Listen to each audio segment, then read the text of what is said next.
feel free to take it away whenever you're ready, my friend. Awesome. So I'm in my garage because my roommate's about to go to sleep, and I don't want to yell at the camera while she's trying to sleep. So it looks weird. I don't live in a garage, I promise. But this message is still reaching your standard of excellence, but probably the biggest chunk of it is going to be this awesome formula for changing your habits, which I'm super stoked that I just got to relearn because I read the book, The Power of Habits, in 2016, and it really helped me kind of identify some stuff that I was doing that wasn't really helpful. But I want to start with just a little quote, a couple of quotes that I read that I love, and this really speaks true to Cutco. Because once you've experienced excellence, you will never again be content with mediocrity. And that's how I feel after experiencing Cutco. There's nothing else like it. Another one is excellence is never an accident. It is the result of high intention, sincere effort, intelligent direction, skillful execution, and the vision to see obstacles as opportunities. So I want to acknowledge you guys. I know you've probably been acknowledged. You've probably just folks who have probably been in here for a couple hours. So really want to acknowledge you to take notes and to do the exercises I asked you to do during this because I think it'll help. But some of you guys, I know this is your first division meeting. You're kind of just getting your feet wet. Others, you've been around for a little bit, and you're still trying to define your standard of excellence. And then most of you guys are rolling and to up your standards. Wherever you are, I encourage you to focus on making a personal message for you. So I'm going to ask you guys some questions, and if you don't have notes out, I definitely get them out, and I'll give you a couple seconds to answer the questions because I think it's really help you identify what it is that I'm trying to actually teach you guys. So the first question is, on a scale of 1 to 10, what level are you currently operating at? So if 1 was like your worst results, worst behavior, worst mentality of your life, and 10 was your wildest dreams of success, where would you be?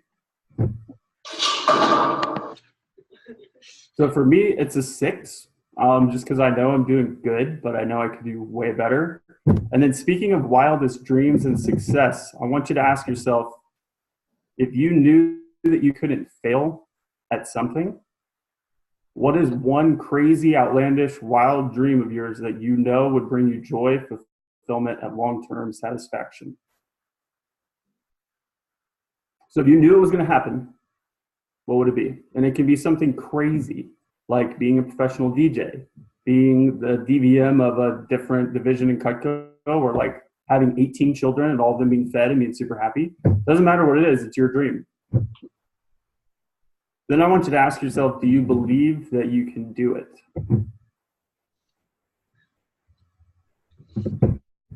And then you can do this later, but why or why not? Why do you believe you can do it, or why do you think that you can't do it? So we don't have to go into detail, but I definitely encourage you guys to do that tonight when you're journaling or tomorrow when you're journaling. So my goal is to inspire you guys to believe in yourself and believe that you can reach your standard of excellence. Not your parents' standard of excellence, not your friends, not your girlfriends, not your boyfriends, not Nick's.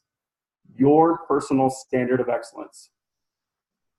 So there's going to be 3 main chunks to what I'll be talking to you guys about today. Number 1 is planning. Number 2 is the habit loop. And number 3 is the circle of influence. So that was planning, habits, and circle of influence. So starting with planning, I think I've heard the quote, if you plan to fail, you fail to plan, whatever that quote is. I don't like that. I've just heard it too many times. So I got a different quote for you. Planning is bringing the future into the present so that you can do something about it now. Okay. So planning is bringing the future into the present so that you can do something about it now. In order to hit your standard of excellence, you must plan. So you have to be detailed. Nick taught me this last week, and I love it. Be detailed about the next 1 to 2 weeks and be aware of the next 1 to 2 months. So be detailed about the next 1 to 2 weeks and aware of the next 1 to 2 months. And the most successful people, the most satisfied people plan most of their life. Now, the caveat is to be flexible with yourself and know that things will not always go exactly as you plan. You guys probably know that now. That's how life is. You can plan for a perfect week and a perfect campaign, but stuff always comes up. So you have to prepare yourself for the variance in your plan. Pushes are a perfect example. Crazy things happen during pushes. It always seems to be during a push. And I think that's like the world and the universe challenging you to see how badly you actually want it. Also, amazing things happens during the push as long as you continue to keep going. Things you never could have projected, that's just like life. Also, if you like help planning, I'm not going to go, this isn't going to be like a time management message, but there's so much good stuff about time management that Nick and Bailey can teach you, and probably Carlton, Jerry, Britton, anybody or any of your managers, I'm sure, can sit down with you and teach you how to plan specifically. Most people don't plan in enough detail. Or they do plan in enough detail, but they don't actually keep to their commitments. You have to make your commitments a must, not a should. And as far as commitments, a really effective way to hold yourself accountable to your commitments is to link pleasure or pain to your outcome. So a cool idea that I heard of is to write a check to a charity that you just don't support. Like, it could be political, it could be religious, it could be basically something that you absolutely don't respect or want to send money to, but if you don't hit your goal, you mail that check to that charity. I think that's really fun. I mean, I think you could also, sometimes people respond better to pain than pleasure. It kind of just depends on how you're wired. But every decision that you make comes down to moving closer to closer to pleasure or further from pain. And it sounds super oversimplified, but even the simplest thing like eating or sleeping, we relate those to pleasure and avoidance of pain, because if you don't sleep, you don't eat, you eventually wither away and you die. So keep in mind, pleasure is not the same thing as satisfaction. A lot of people are eating for pleasure rather than eating for satisfaction. So when you eat sugar, hamburgers, stuff like that, you're not going to bring satisfaction to your life. You're going to have low energy. You're going to be overweight. You're literally poisoning your body. And satisfaction is what remains long after pleasure is gone in the moment. I got that from Off Balance, which is a book by Matthew Kelly. And it really blows my mind because so much of our decisions are pleasure-based, but if we make them satisfaction-based, long-term satisfaction comes from doing the things you know you should do.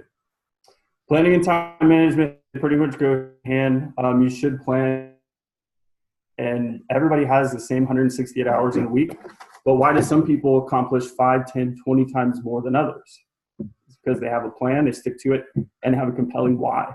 Your why should be something that inspires you to wake up and fulfill your plan daily. I read a quote the other day about motivation versus inspiration. Motivation is something you have to force yourself into, whereas inspiration pulls you closer to your why and pulls you closer to your goals. So I want you to take a moment to write down your CPO goal for 2019. And if you haven't decided yet, that is something that it's February, you definitely should decide to do.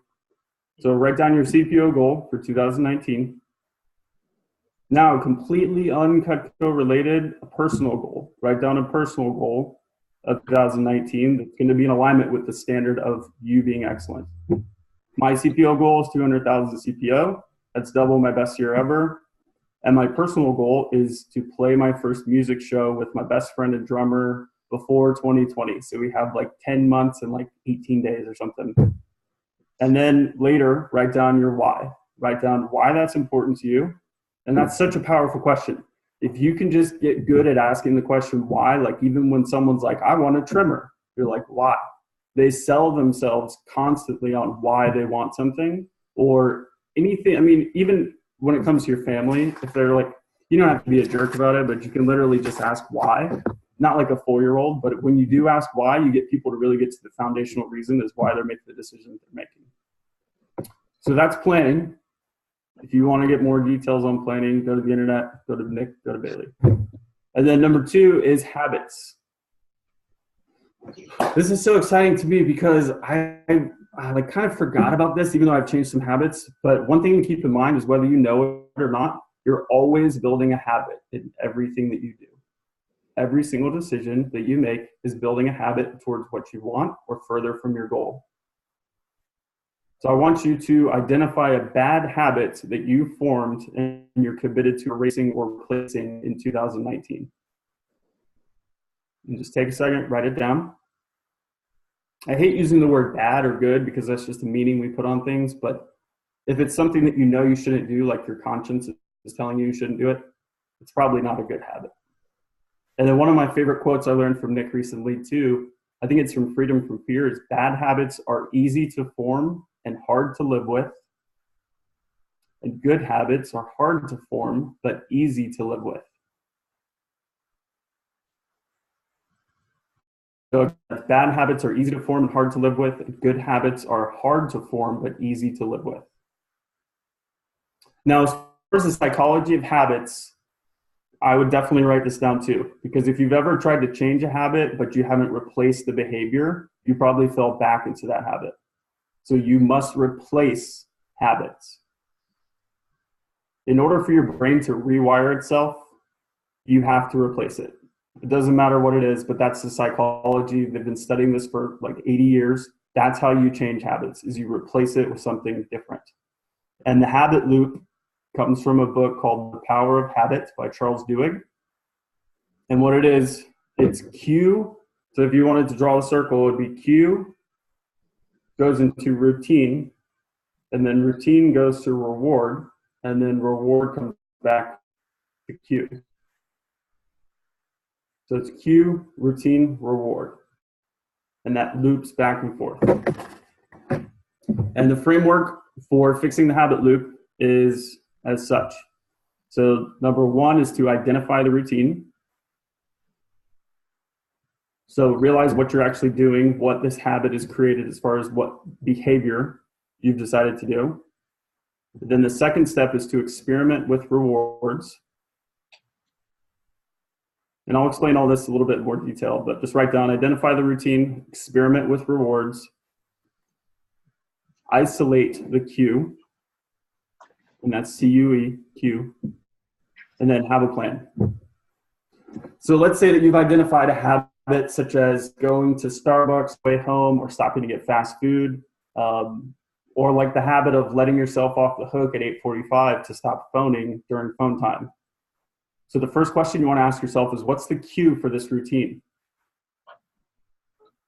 Is it hunger? Or is it low energy? Is it boredom? Is it just simply seeing the sign for Starbucks on the drive home or to the office? Or during phone time, is it saying something like, I've already booked a couple appointments, that's good enough? So what is the cue in your mind that's making you do the habit that you want to replace? Then the next thing is to identify the reward. So is it like pleasure? Is it sugar? Is it the relief of not having to phone anymore? And rewards are powerful because they satisfy cravings. We're often not conscious of the cravings drive our behaviors. So to figure out what cravings are actually driving your particular habits, it's useful to experiment with different rewards. That's going to take, it could take a day, it could take a week, it could take a month. But during your experimentation with rewards, don't focus on changing the habit. Just kind of play like you're a scientist. You don't have to actually make the change. But your goal is to identify what's actually driving your habit. So when you experiment with different rewards, like for example, when you feel the urge to stop and get fast food, you pull into the parking lot, you park your car, and instead of spending the money on fast food, you pack your lunch earlier that day and you eat the food there, and then you deposit the money into your savings account. Okay. So that same amount of money that you would have spent, you actually get the reward of feeling like you swiped your debit card and you spent money because there's dopamine that's actually related to that. You're saving that money, but when you pack a lunch, it's really hard to go inside and spend money on fast food. And what's cool is you can replace any behavior with pretty much anything, but you must create some sort of reward. That's what rewires the brain and the mind to replace the habit. And then if you want to go a step further, is you set an alarm for 15 minutes after the behavior and ask yourself, do I still feel the urge to go do blank? And then if 15 minutes later you still feel the urge to go buy fast food, then your habit isn't motivated by hunger. It's probably motivated by distraction or simply swiping your debit card. The point of the test is to determine the reward that you're craving. So by experimenting with different rewards, you can identify what you're actually craving. And once you've identified the routine and the reward, all that remains is identifying the cue. So one thing to understand about cues is that there's so much information taken in by the brain that it's really hard, that you have to be specific about identifying the cues for your habits. So do you realize that you're most likely unconsciously driving the exact same way to work, to school, or to a friend's house? Have you guys ever noticed that? Sometimes you're driving and you look up and you're like actually where you're supposed to be, but you weren't thinking, oh, I need to put my blinker on, I need to hit the gas, I need to hit the brake. That's about 95% of your behavior is unconsciously driven. And there's a lot of science that proves that. It's really kind of cool too, because then if you can unconsciously rewire, you're just going to be into way better habit loops. And here's the cool thing about habits too. A lot of the science has shown that habits and cues fit into one of 5 categories. This is something that Mike Lanzetta taught me when I was coaching with him too. So the 5 categories that cues fit into is number 1 is location. Number 2 is time. Number 3 is emotional state. Number 4 is other people. And then number 5 is immediately preceding action. So number 1 is location, 2 is time, 3 is emotional state, 4 is other people, and 5 is immediately preceding action. So what you do is when you're trying to identify this habit, you ask yourself questions based on those 4 things. Where am I? Who am I around? What's my emotional state? So if you guys want to go more in detail about this, I have a lot more on this, but I know I don't have a lot of time. So I'm just going to go straight into Circle of Influence. But the stuff about habits, man, it works. The book is awesome. I'll definitely check it out. So another question I want you to ask, we'll go into Circle of Influence real quick. Number 3 for Circle of Influence is who is currently in your circle of influence? You don't have to do this now, but there's 5 people that are in your circle of influence that determine your income, your happiness, your emotional state. All those things are actually determined by your circle of influence. And then I want you to ask yourself, what kind of person would you be if you upped your circle of influence and you got 5 intentional people into your circle of influence? And they don't have to be people that you're around. It could be like a YouTube guru that you're watching all the time, or it could be like even reading the Bible would be a circle of influence. And I also want you to ask yourself a tough question. Is there someone in your current circle of influence that you know shouldn't be there? It probably is a family member or a friend, and it's going to be a really tough conversation, but it's someone that you need to talk to and say, like, I love you, but every time I talk to you, my energy is destroyed. Or every time I talk to you, you talk about how I can't do stuff, and I'm not going to accept that anymore. You're not going to have your best year ever and have a standard that's super high unless you up your standards of who you're hanging out with. So, yep, that's the gist of it. I know there was some nerdy scientific habit stuff in there. We can talk later, I guess, if you want to talk more about it, or just read the book. The book's ridiculously good. It's called The Power of Habit by Charles Duhigg. But yeah, to wrap up, planning your time wisely and keeping those commitments. And I would really encourage you to replace the word goal with commitment. I think that's such a powerful thing. And then focus on replacing your unproductive habits with things that you know are actually going to serve you. And then be intentional about your circle of influence. All right, cool. That's all I have for you guys. All right. Let's give him a huge round of applause.